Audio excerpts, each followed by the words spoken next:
Hi, my name's Phil. I like talking about politics, and in this video I like to discuss the way the government are attempting to deal with the fuel crisis, if we can call it that, in the short term only, and also the practical application of the government's Brexit U-turn on lorry driver visas, how the move is too little, too late, but also that I strongly suspect that they understand that it is. But first, if you'd like to be notified of daily news and politics, please subscribe to the channel and click the bell notification icon. So I was told of a comment on social media locally here about how the petrol station just up the road, it's just a short walk away from me, was rammed due to panic buying. And the poster used a rude word to describe the people queuing for the fuel. But this is unfair. See, this isn't like food. You know, I don't really want people panic buying food because the shelves can be empty of some items, but there will be others. You know, this isn't like the initial panic buying that meant there were no toilet rolls available in the first lockdown, for example. You know, there's toilet roll, there's pet food, there's all the things where there's shortages. There's just not the range you had. You know, so if you can afford to buy extra, if you can afford to stockpile, you can afford to just amend your shopping list and still come out with enough. Fuel's a little different. You know, your car needs petrol or diesel. And at most pumps, that is your choice. At some, you may have premium petrol if you want to pay even more, or it's expensive enough for even the basic petrol. And you also need a certain amount of it in order to go to work. You know, yes, if you do any travelling for recreational purposes, yes, that can be chopped out.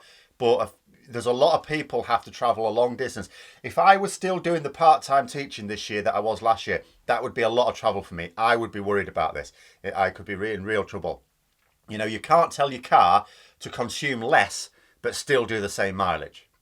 So I completely understand people wanting to make sure that their tank remains full. You know, perhaps the government could help by telling people who can work at home to do that again.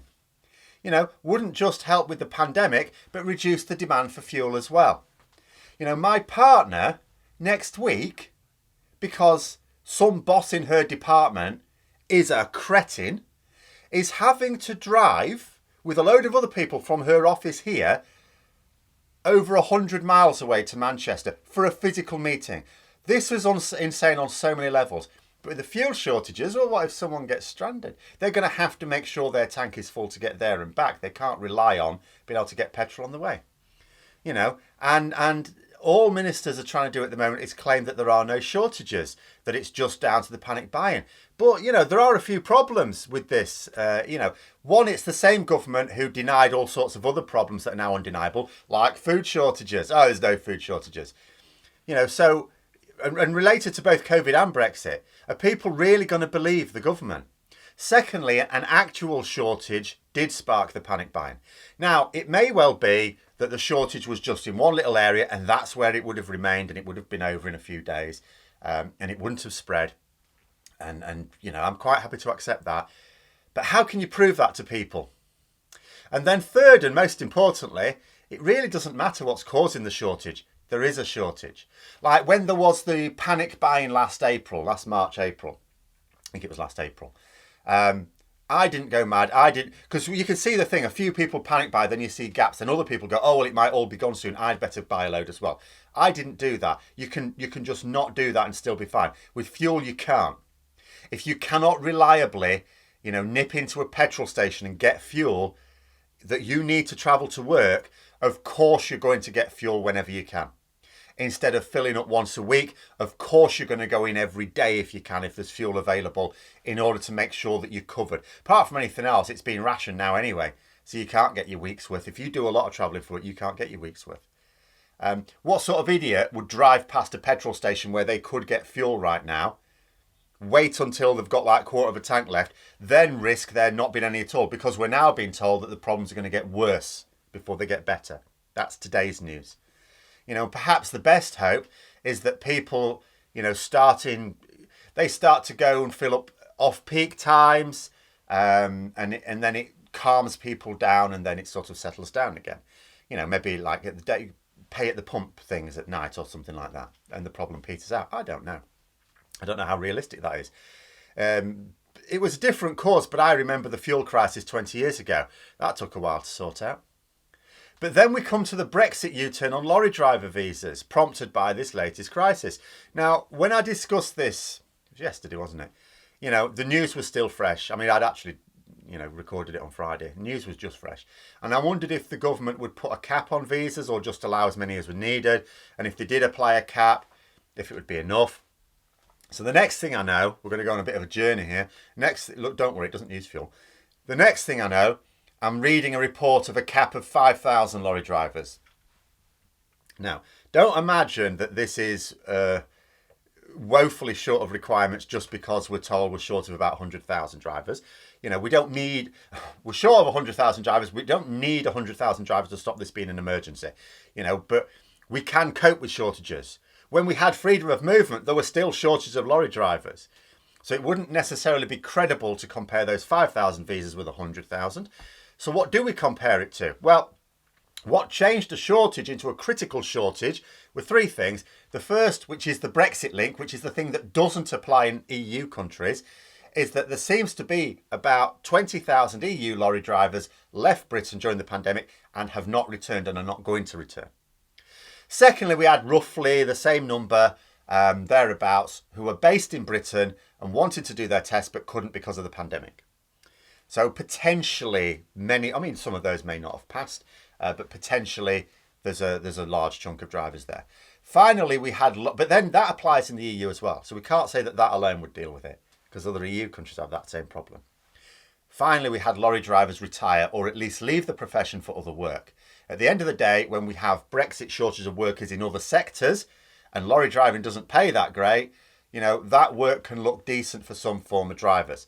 The other thing to consider is that a lorry driver post-Brexit is not worth as much as a lorry driver pre-Brexit. This is due to cabotage being knackered. The idea that you could go on a merry little roundabout around Europe, wherever, you drop a load off, you pick another one up nearby. You drop that off somewhere else, you pick another one up nearby. And you keep doing this in a big old loop until you've got back. When a lorry is empty or not moving, it isn't making any money. It gets paid per mile and it gets paid per mile to carry something. And Brexit has meant a lot of British lorries being empty and not moving to a much greater degree because stuck at controls than their EU counterparts. But that doesn't mean we need as many visas as the combination of Brexit and COVID has cost us. The government just want as many drivers as is necessary to stop the situation being at crisis point. They don't mind it being a problem. They just don't want it to be on the front pages. Like I say, you can manage with shortages. There are shortages in EU countries, but they don't have shortages of food, carbon dioxide, medical supplies, petrol, or any of the other issues we're having. Basically, they have a shortage, but not enough to see consequences. In other words, it's manageable. So how many visas are really needed? Well, before the announcement, Tesco were saying just a couple of days ago, in fact, I think the morning of the announcement maybe, that the number 10,000 was being bandied about and they were saying, we don't think that would be enough. So we currently only have half of what one major employer doesn't think is enough. And when it comes to issuing these visas, you may reasonably wonder how the Brexiteers are taking this news. After all, they were dead set against it. Brexit was all about stopping foreign workers in Britain, wasn't it? This is in direct contradiction to their xenophobic demands. Well, Liam Fox, one of the hardline Brexiteers in the Conservative Party, tried to claim that it's all right and proper that we should issue these visas and that only leaving the EU allowed us to do it. Actually, you'll find that the only way we could get these lorry drivers in that disappeared with Brexit is by having Brexit. He's trying to claim that the EU prevent us issuing visas as members, which is another lie. There are no EU rules on issuing of visas. That's down to individual countries. Of course, if you're an EU citizen, you don't need a visa. That's the EU rule.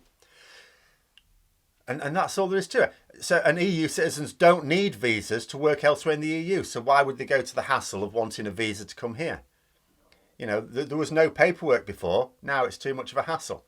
Because there's no point pretending that this policy is suddenly going to mean an extra 5,000 lorry drivers in the country next week, even if that was all we needed. Working conditions are better in the EU. They don't mess about with a load of paperwork or being treated like criminals at immigration control. For them, there is no immigration control around the EU. There's more than enough work in the EU for EU lorry drivers. Now, I don't know if the higher wages might entice a few, but the Road Haulage Association seems to be of the view that will be using those visas to look further afield. The drivers that these visas allow us to get in won't be from the EU by and large, but outside. Which raises another question. If you need to get drivers in from, say, Asia, what's the process going to be for granting equivalence for licenses, training them to manage on British roads? You know, you'll need to satisfy the employer and the insurer that they're not going to make a great big crash, you know, before they'll be allowed behind the wheel. But then I saw the news that the visas are only short term anyway. And I thought, well, temporary, yeah, that's fine. But for 3 months. Well, surely the purpose of the visas will be to cover us while we build up this domestic workforce that the government says it wants us to have, even though it's got no plans to achieve it. The government hasn't even begun. Yes, it's talked about 4,000 places on a fast-track scheme to get people trained up as HGV drivers. But that would go about as well as expected. I mean, why not deal with doctor shortages as well? Why don't we have a remote weekend course? Oh, log yourself online 5 hours a day, couple of days, learn how to be a doctor. That'll cover our doctor shortage as well. Might do the same thing for nurses. But in terms of serious plans to deal with the driver shortage, nothing.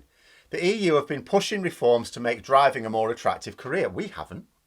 You know, they've been pushing to improve working conditions and pay. We haven't. Even if we had a plan, which we don't, we'd still need visas in place for the couple of years it would take to see the fruits of that plan. 3 months is laughable. Also, it makes them worthless. Maybe a few EU drivers will come over if they find someone who's going to pay them a small fortune. I can absolutely accept that. They might even take the hassle with it. But it's not going to be many. It's not worth it for most. So we need to go further afield. Well, how is it going to be worth getting someone from, say, India, training them up to drive on our roads, dealing with all the paperwork needed to recognise their qualifications, which isn't set up at the moment, only to be, if you've done all that, you're only allowed to use them up until Christmas Eve. That's it. Oh, that's not worth it, is it? It's not worth it for the driver. It's not worth it for the employer. And then consider why the visa runs out on Christmas Eve. So the point I want to make here is that the Express yesterday were painting this as Johnson saving Christmas. Didn't they publish articles saying that last year in relation to COVID? How did that go then? But this move is just a PR exercise for Johnson to try and save Christmas. That's it. It's like he wants to make sure people can have their Christmas, but he doesn't care about the actual problems. He doesn't care that they're not going away. So the measures end as soon as possible then. It's like politically he feels, and he may well be right, that he can get away with anything as long as it doesn't bugger Christmas up. And I was wondering, up until this point, if the government knew that their move was not enough. See, there was me thinking, maybe they've said this 5,000 visas thing, just so that the xenophobes don't go off. And it's like them saying, oh, it's only going to be for 5,000, don't worry. And then when the heat's died down, they just quietly increase the cap without any great fanfare. But then I'm looking at this and thinking, if it's going to end on the 24th of December, you know, that tells me that they understand perfectly well that it won't deal with the issue. It's a scam and they know it. Unless, of course, they quietly extend the process on the 24th of December. But it's very symbolic, that date. So, I mean, why not the end of the year? That, to me, says, well, after Christmas, the demand for lorry drivers is naturally lower. Anyway, trade is naturally lower. And I just want this as a PR exercise to save Christmas. That's it. But those are my thoughts. Let me know yours in the comments below. Hope you found the video interesting. If you did, don't forget to click the like button. If you'd like to support the channel further, please also click the Patreon link for details. And until next time, I'll see you later.